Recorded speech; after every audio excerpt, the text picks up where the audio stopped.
Folks down in Florida are continuing to watch the track of Michael because they have to make a decision to get out of there. Of course, folks are spending the last 24 hours making preps in the grocery store, buying up the water.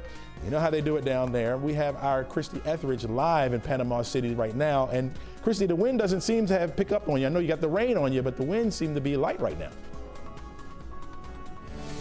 Yeah, the wind is light right now. We've only got a little bit of drizzle of rain, but you know those conditions are only going to deteriorate as we get closer to daybreak and into lunchtime when this powerful storm is supposed to hit. In fact, we are very close to the coastline right now, and for the Gulf, these are pretty strong waves. It's usually like a lake out here, but we were about 20 miles west yesterday. This is what the coast looked like down there. You could see the ocean churning. You can see it's definitely getting ready for a storm. We're expecting 140-mile-per-hour winds, life-threatening storm surge.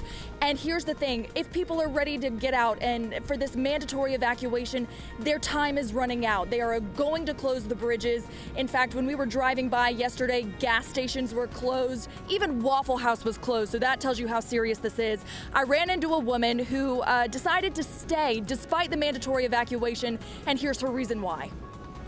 My husband's a first responder, and we didn't want to leave him. We didn't want to be separated, and we just didn't want to not be able to get back onto our island.